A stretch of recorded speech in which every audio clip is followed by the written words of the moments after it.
Pada tahap yang kedua ini, analisis varians akan menjelaskan sumber keragaman berikutnya, source of variance. Sumber keragaman pada ANOVA satu arah, yang pertama itu treatment atau perlakuan, yang kedua itu error atau galat, ya. Kemudian yang ketiga itu total. Jumlah kuadrat treatment ditambah jumlah kuadrat error itu harus sama dengan jumlah kuadrat total. 235, sekian ditambah sekian itu harus sama dengan sekian. Nah, sumber keragaman itu artinya sesuatu yang menyebabkan datanya itu berubah menjadi tidak sama persis seperti semula, ya. Sumber keragaman berasal dari treatment dan error. Keduanya kalau dijumlah sama dengan total. Sum of square atau jumlah kuadrat dari treatment 235,5. Jumlah kuadrat total atau sum of square of total adalah 286,25. Maka jumlah kuadrat error itu adalah sisanya, yaitu 286,25 dikurangi 235,5 menghasilkan 50,75. 50,75 inilah yang disebut sebagai jumlah kuadrat error. Kadang disebut jumlah kuadrat galat. Pertama-tama kita harus menghitung jumlah kuadrat total dulu. Total sum of squares. Jumlah kuadrat total ini adalah jumlah kuadrat dari masing-masing berat badan tikus.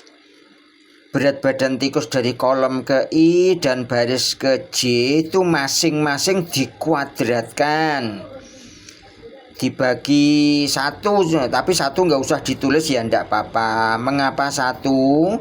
Karena faktor pembaginya memang 1 gitu.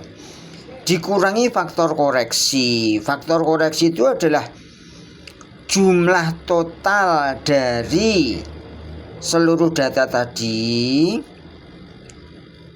Sesudah dijumlah baru dikuadratkan.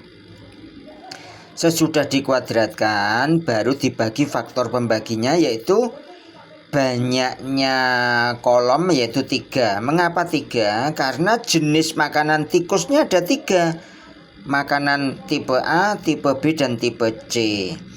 Kemudian jumlah barisnya ada berapa? 4. Mengapa 4 baris? Karena eksperimen diulangi sebanyak 4 kali. 3 dikalikan 4 sama dengan 12 ya. 12 itu menjadi faktor pembagi bagi faktor koreksi. Nah, jumlah dari XIG ini kalau ditulis secara sederhana itu adalah X titik. Ini adalah jumlah kolom pertama ditambah jumlah kolom kedua ditambah jumlah kolom ketiga menjadi 417. Nah, jumlah di kolom itu masing-masing sudah merupakan jumlah sebelumnya, yaitu 30 gram ditambah 28 gram ditambah 35 gram ditambah 32 gram kan 125. Kalau mau dijumlah secara kontinu ya boleh. Nanti habis 32 tambah 33 tambah 31 tambah 30 34 tambah 41 40 39 44 ya boleh. Tapi karena kita sudah menjumlah secara parsial, maka cari gampangnya ya jumlah parsial ini tinggal dijumlahkan toh. 125 ditambah 128 ditambah 164 ya hasilnya seperti tadi. Hasilnya berapa tadi? Hasilnya 417 ya. Nah, tetapi untuk mencari jumlah kuadrat masing-masing itu 30 gram dikuadratkan dulu, 28 dikuadratkan dulu, 35 gram dikuadratkan dulu, 32 gram dikuadratkan dulu. Sesudah semua masing-masing dikuadratkan baru dijumlah. Ini menghasilkan 14777. Nah, jumlah kuadrat total ini sama dengan 14777 dikurangi faktor koreksinya 14490,75 menghasilkan 286,25. Jadi 286,25 inilah yang disebut sebagai jumlah kuadrat total atau total sum of squares. Makanya di perhitungan analisis sum of squares tertulis 286,25 sebagai jumlah kuadrat total. Nah, jumlah kuadrat error tinggal dihitung sebagai selisihnya 286,25 yaitu total dikurangi jumlah kuadrat perlakuan 235,5 menjadi berapa hasilnya? 50,75.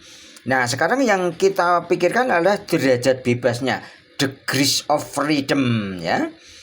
Degrees of freedom dari total itu adalah 11. Dari mana angka 11? 11 itu banyaknya kolom dikalikan banyaknya baris sesudah terjadi baru dikurangi 1. Jadi 12 dikurangi 1 sama dengan 11.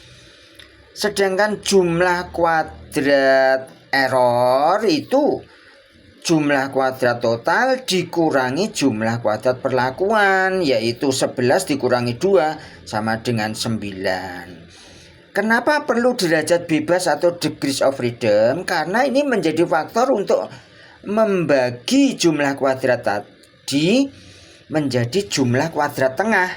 Nah, jumlah kuadrat tengah ya itu kalau di dalam bahasa Inggris itu kan the mean of square, the mean of square.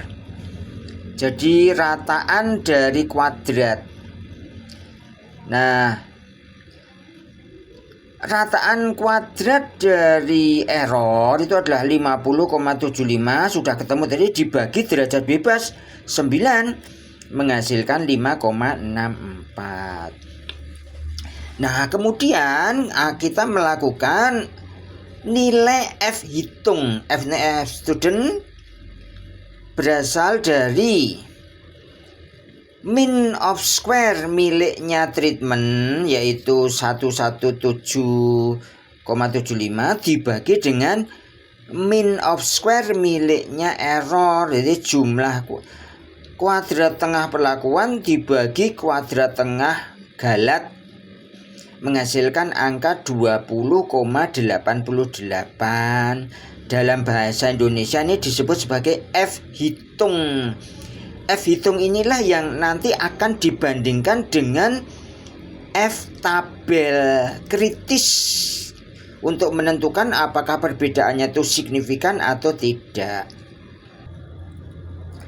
Kemudian kita meneliti tabel nilai kritik sebaran F student yang ditengok dari derajat bebas 1 dan derajat bebas 2. Derajat bebas 1 di situ disimbolkan sebagai V1, derajat bebas 2 sebagai V2 ya. Nah, di sini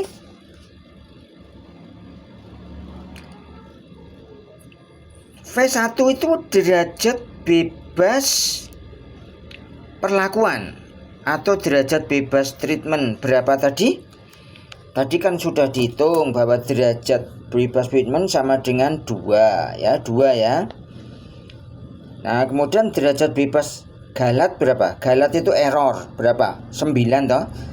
Kan 11 kurangi 2 kan 9. Nanti dari kolom kedua dipertemukan dengan baris ke-9, nanti ketemu titik 8,02. Nah, titik 8,02 inilah yang disebut sebagai nilai F tabel.